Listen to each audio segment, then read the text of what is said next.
నమస్కారం.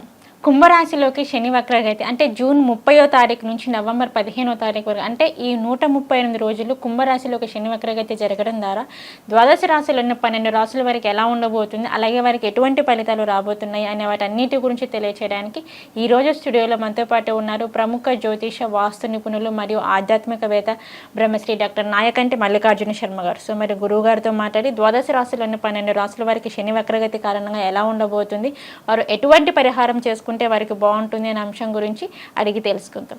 నమస్కారం గురువు. నమస్కారం. గురుగారు, మాకు లాస్ట్ వీడియోలో వచ్చేసి సింహరాశి వారికి ఎలా ఉంటుంది ఏంటి అనే వాటి గురించి అయితే తెలియజేశారు. అలాగే మనం ఇంకా తదుపరి రాశి ఒకసారి చూసుకున్నట్లయితే కన్యారాశి. మరి కన్యారాశి వారికి కూడా వచ్చేసి ఈ శని వక్రగతి ప్రభావం వలన మరి వీరికి ఎటువంటి ఫలితాలు రాబోతున్నాయి అంటారు, మరి వీరికి ఎలా ఉండబోతుంది అంటారు ఈ కన్యారాశి వ్యక్తులకు వచ్చేసి? తప్పకుండా అమ్మ. ఓం శ్రీ గురుభ్యో నమః. శని వక్రగతి అనేది కుంభరాశిలో 138 రోజుల పాటు ఉంటుంది. అంటే జూన్ 30వ తారీఖు నుంచి నవంబర్ 15 వరకు కూడా 138 రోజుల పాటు శని కుంభరాశిలో సంచారం చేయటం వల్ల వివిధ రాశుల వాళ్ళకి విభిన్నమైన ఫలితాలు వచ్చే అవకాశం ఒకటి ఉంటుంది. ముఖ్యంగా కన్యా రాశి వాళ్ళకి మనం చూసుకునేటట్టయితే షష్టమ స్థానంలో శని యొక్క సంచారం అనేది జరుగుతుంది. ఆ వక్రగతి పొందటం వల్ల 5వ స్థానం యొక్క ఫలితాలు పడే అవకాశాలు ఎక్కువ ఉంటాయి. అంటే పంచమ స్థానం యొక్క ఫలితం అనేది ఉంటుంది. అంటే దాని యొక్క వెనక రాశిని తీసుకొని మనం అనేది ఏదైతే ఉంటుందో ఫలితాలు చెప్పాలి. 5 గ్రహాలకి ఎప్పుడు కూడా అప్పుడప్పుడు కూడా వక్రస్థితి అనేది ఏర్పడుతూ ఉంటుంది. అంటే మన సూర్య సిద్ధాంత పంచాంగం ప్రకారంగా, అంటే సూర్య సిద్ధాంతం అంటే ఏంటంటే దాని ద్వారానే పూర్వ సిద్ధాంతము దృక్ సిద్ధాంతం అనేది ఏర్పడుతుంది. అక్కడ ఏదైతే 5 గ్రహాల్లో అంగారకుడు, బుధుడు, గురువు, శుక్రుడు, శని, ఈ 5 గ్రహాలకి ఏర్పడుతూ ఉంటుంది. సూర్యచంద్రులకి వక్రస్థితి అనేది ఉండదు. రాహుకేతులకి ఎల్లప్పుడూ కూడా వక్రస్థితిలోనే ఉంటారు. అంటే 2 ప్లానెట్స్ అనేవి రొటేట్ అవుతుండగా ఉన్నట్టుండి ఒక ప్లానెట్ అనేది, అంటే 2 అనే కాదు అన్ని గ్రహాలు తిరుగుతూ ఉండగా ఒక గ్రహము దాని యొక్క వెలాసిటీ తగ్గుతుంది. ఆ వెలాసిటీ తగ్గిన గ్రహమే శని. ఆ శని ఆ వెలాసిటీ తగ్గింది కాబట్టి, దాని యొక్క స్పీడ్ అనేది తగ్గింది కాబట్టి అది వక్రస్థితిలోకి వెళ్ళినట్టు అర్థం. అంటే శని వక్రస్థితిలోకి వెళ్ళినట్టు అర్థం. ఇక్కడ భూమి మీద ఉండే వాళ్ళకి ఏంటంటే ఆ శని వెనక్కి వెళుతున్నదిగా అర్థమవుతూ ఉంటుంది. అంటే దీని యొక్క ఫలితాలు ఏ విధంగా ఉంటాయంటే, శని గోచారీత్యా 3, 6, 11 స్థానం సుఫలితాన్ని ఇస్తాడు. మిగతా స్థానాల్లో మిశ్రమ ఫలితాలు, మిగతా స్థానాలు అసలు బాగా లేకపోవడం జరుగుతుంటుంది. కన్యారాశి వాళ్ళకి ఏ విధంగా ఉంటుంది? షష్టమ స్థానంలో ఉండే శని పంచమ స్థానం యొక్క ఫలితాన్ని కూడా మనం నిర్ణయం చేయాలి. అంటే స్థానచలనం, అంటే ఉద్యోగపరంగా స్థానచలనం, ఇళ్ల మార్పులు, ఉద్యోగం మార్పులు, అలానే రకరకాల మార్పులు జరిగే అవకాశాలు ఉంటాయి. అంటే వ్యాపారపరంగా కూడా కొన్ని మార్పులు జరుగుతుంటాయి. ఆ మార్పులు కొన్ని సందర్భాల్లో మంచి ఉంటుంది, చెడు ఉంటుంది. ఆ మార్పులు జరగటంలో కొంత గందరగోళ స్థితిలో ఏర్పడుతూ ఉంటాయి.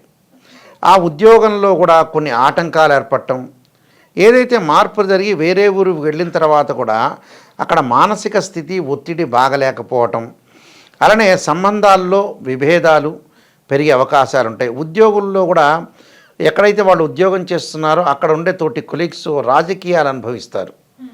అంటే రాజకీయ పరంగా ఉంటుంది వాళ్ళకి. అంటే ఒకళ్ళ మీద ఒకళ్ళు పడలేకపోవటం, ద్వేషభావంతో ఉండే అవకాశాలు ఉన్నాయి. కాబట్టి ఆ ద్వేషభావం లేకుండా కాంట్రవర్షన్ కంటే కాంప్రమైజింగ్ ఇస్ బెస్ట్ పాలసీ కాబట్టి ఆ మోడల్లో వెళ్ళాలి. అంటే ఎవరిని విభేదించకుండా వెళ్ళాలని అర్థం. అంటే సమస్యలు ఉత్పన్నం కాకుండా కాపాడుకోవాలి. మనం ఎప్పుడు కూడా సమస్య ఉత్పన్నమయ్యేటట్టుగా దాన్ని పెంచి పోషించకూడదు. ఎక్కడైతే ఉంటుందో మొగ్గలోనూ తుంచేయాలి, అంత దూరం తీసుకొని రాకూడదు. దానితో పాటు ఖర్చులు అదుపు చేసుకోవాలి. అంటే మితిమీర ఖర్చులు పెరిగే అవకాశాలు వెళకుండాయి. అంటే దాదాపుగా 25% ఖర్చులు వస్తుంటాయి. అంటే ఒకటి కొంటే ఇంకోటి ఫ్రీ అని కొంతమంది కొంటూ ఉంటారు. అంటే ఏమి లేకపోయినా డబ్బులుంటే కొనే వ్యక్తులు కూడా ఉన్నారు. ఖర్చుల్ని కొంత అదుపు చేసుకోవాలి. మానసికంగా ఒత్తిడి పెరుగుతూ ఉంటుంది. దాంతోపాటు ఏదైతే మానసికంగా ఒత్తిడితో పాటు ఓపిక అనేది అవసరం. అంటే బంధువులతోటి మిత్రులతోటి సహనంగా ఉండాలి, ఓపికతో ఉండాలి. అలానే తెలివైన నిర్ణయాలు తీసుకోవాలి. అంటే సకాలంలో తెలివైన నిర్ణయాలు తీసుకొని ముందుకు వెళ్ళాలి. అంటే ఉద్యోగులు సహ ఉద్యోగులతో సంబంధాలు కొనసాగించాలి. అంటే కరెక్ట్గా సంబంధాలు కొనసాగించాలి. వ్యాపారంలో కూడా ఎవరైతే మనకి సింగిల్గా వ్యాపారం ఉంటే ఏం పరవక్కర్లేదు, క్లయింట్స్ తోటి ఎవరైతే కస్టమర్స్తో ఉంటారో ఆ సంబంధాలు చాలా జాగ్రత్తగా కొనసాగించి ముందుకు వెళ్ళాలి. దానితో పాటు వాళ్ళ యొక్క పార్ట్నర్స్ ఉంటారు కదా, వాళ్ళతో కూడా తెలివైన నిర్ణయాలు ఇద్దరు కలిసి తీసుకోవాలి, తెలివిగా ప్రవర్తించాలి. విదేశాలకు వెళ్ళే అవకాశాలు ఒకటి ఉంది వీళ్ళకి, అంటే ఇండియా నుంచి అబ్రాడ్ వెళ్ళే అవకాశం ఒకటి ఉండటం, విద్యార్థులు కూడా స్కూల్స్ మారటం, కాలేజెస్ మారటం, ఇళ్ళు మారే అవకాశాలు ఒకటి ఉండటం, ఒకటి వాహనాల యొక్క మార్పులు, వాహన సౌఖ్యం కలిగే అవకాశం ఒకటి ఉంటుంది. అంటే స్థానచలనం. అలానే సంతానం ద్వారా కూడా కొన్ని ఇబ్బందులు కలుగుతాయి పేరెంట్స్కి. అంటే వాళ్ళ ద్వారా ఇబ్బందులని కాదు, వాళ్ళు డెవలప్మెంట్ చెందట్లేదు, వాళ్ళ యొక్క పెళ్ళిళ్ళు కావాలి, వాళ్ళు బాగుండాలి. ఎందుకంటే పిల్లలు బాగుంటేనే తల్లిదండ్రులు బాగుంటారు. అంటే శరీరంలోంచి ఆనందదాతు హృదయంలోంచి కదిలితేనే సంతానం కలుగుతుంది. సంతానం సంపత్ప్రదం అంటారు, సంతానం సుఖాన్ని ఇస్తుంది అని అర్థం. అంటే వివాహానికి అర్థమే సంతానం. అందువల్ల సంతానం గురించి కొంత ఆందోళన జరుగుతూ ఉంటుంది. అలా ఆందోళన లేకుండా సంతానాన్ని డెవలప్మెంట్ చేసే ప్రయత్నంలో ఎక్కువగా ఉండాలి. విద్యార్థులు కొంత ఏకాగ్రత కోల్పోతారు. వేరే వ్యాపకాల మీద కాకుండా వాళ్ళు ఏదైతే ఏకాగ్రతను పెంచుకొని ముందుకు వెళ్ళాలి. మానసికంగా కూడా ఎదుగుదల అనేది అవసరం ఇక్కడ. అలానే బట్టలు కొనుగోలు చేయటం, బంగారు ఆభరణాలు కొనుగోలు చేస్తారు వీళ్ళు. అలానే విదేశాలకు వెళ్ళటంలో కూడా వీళ్ళకి అనుకూలంగా ఉండే అవకాశం అనేది ఒకటి ఉంటుంది. అలానే వాళ్ళు ఏదైతే సంస్థలో చేస్తున్నారో ఆ సంస్థ ద్వారా కూడా అబ్రాడ్ వెళ్ళే అవకాశాలు ఒకటి ఉంటాయి. అలానే స్కిన్ సంబంధించిన ఎలర్జీ విషయంలో జాగ్రత్త ఉండాలి. అంటే స్కిన్ సంబంధించిన ఎలర్జీలు వచ్చే అవకాశం ఒకటి ఉంటుంది. అంటే ఎంతవరకు వచ్చింది, ఎంతవరకు వస్తుంది అనే ఒక కరెక్ట్గా ఆరోగ్యాన్ని మెరుగుపరుచుకోవడంలో వీళ్ళు ప్రయత్నం చేయాలి. అంటే మెరుగుపరిచే ప్రయత్నం చేసుకోవాలి, అంటే నెగ్లెక్ట్ లేకుండా. అంటే ఇవన్నీ కూడా వాళ్ళు ఆలోచన చేయాలి. అలానే రాజకీయ నాయకులు, సినిమా యాక్టర్లకు కూడా డబ్బులు కొంత అదుపులో ఉంచుకోవాలి. అంటే ఎక్కడొక్కడ వాళ్ళు అనుకున్న సహజంగా ఎంత తెలియగలవాడైనా కొన్ని సందర్భాల్లో మోసపోతుంటారు. ఆ మోసపోకుండా ఖర్చుల్ని మితిమీరిన ఖర్చులు అనేది పెంచకూడదు. వివాహాది సంబంధాలు కుదిరే అవకాశాలు ఉంటాయి. దానికి అనుకున్న దానికంటే ఎక్కువ ఖర్చు పెడతారు. ఇల్లు కొనుగోలు, ఇల్లు డెకరేషన్స్ కూడా అనుకున్న దానికంటే ఎక్కువ ఖర్చు పెడతారు. అంటే అవన్నీ ఆలోచన చేయాలి. మనం ఎంతవరకు ఖర్చు పెట్టగలుగుతున్నాం, ఎంతవరకు రిజల్ట్స్ వచ్చే అవకాశాలు ఉంటాయని చూసుకోవాలి. దాన్ని బట్టి మనం ఎస్టిమేషన్ వేసి ముందుకు వెళ్ళామనుకోండి, లైఫ్ అనేది అనుకూలంగా ఉంటుంది. అంటే విభేదాలు పెరగకుండా లౌకిక భావంతో మనం ఉండటం వల్ల కూడా వాళ్ళకి మంచి జరిగే అవకాశాలు ఎక్కువగా ఉంటాయి. అలానే ఇంట్లో ఫర్నిచరు, గృహ ఉపకరణ వస్తువులు కూడా కొనుగోలు చేస్తారు. అయితే ఏమిటంటే కొన్ని పరిహారాలు చేసుకొని ముందుకు వెళ్ళైతే వీళ్ళకి మంచి జరిగే అవకాశాలు ఎక్కువ ఉంటాయి. ఓకే గురువుగారు, కన్యారాశి వారికి మరి ఎలా ఉండబోతుంది అనే వాటి గురించి అయితే మాకు తెలియచేశారు. మరి వీరికి ఇంకా మెరుగైన ఫలితాలు రావాలి అంటే మరి ఎటువంటి పరిహారం చేసుకొని ఏ దేవుణ్ణి ఆరాధించాలి అంటారు? అంటే వీళ్ళకి కోర్టు సమస్యలు కూడా కలుగుతూ ఉంటాయి.